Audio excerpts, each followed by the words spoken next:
అందరికీ నమస్కారం. ఇవాళ నర్సరావుపేటలో ఎన్ఈసీ కాలేజీలో ఒక మంచి ప్రోగ్రాం జరిగిందండి. ఆ ప్రోగ్రాంకి నర్సరావుపేట ఎమ్మెల్యే గారు చాలువాడ అరవింద్ బాబు గారు, మరి ఎస్పీ గారు శ్రీనివాసరావు గారు ఆ కార్యక్రమాన్ని అటెండ్ అయ్యారు. అదేంటంటే వరల్డ్ స్పేస్ వీక్ కార్యక్రమంలో పాల్గొన్న చదలవాడ. భారతదేశం ప్రపంచ పటంలో నిలబడడానికి కారణం ఇస్రో సైంటిస్టులని ఎమ్మెల్యే చదలవాడ అరవింద్ బాబు గారు అన్నారు.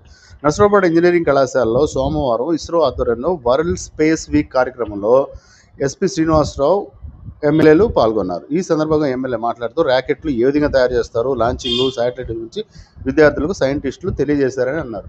ఇవాళ అక్కడికి ఇస్రో నుంచి సైంటిస్టులు కూడా రావడం జరిగింది. మరి వాళ్ళు వచ్చి చాలా ఎక్స్ప్లెయిన్ చేయడం విద్యార్థులకు కూడా జరిగింది. ఇది ఒక మంచి పరిణామం. మరి ఇస్రోలో ఉన్నట్టు పనిచేస్తున్న సైంటిస్టుల వల్లే మరి మనం గగనయాన్, చంద్రయాన్ లాంటి వాటిలో కూడా మనం రాకెట్లు పంపించడం జరిగింది. ఇవాళ ప్రపంచవ్యాప్తంగా కూడా మనకు ఇండియాకు ఒక స్థాయి ఉందంటే అది ఇస్రో సైంటిస్టుల వల్లే. హ్యాట్స్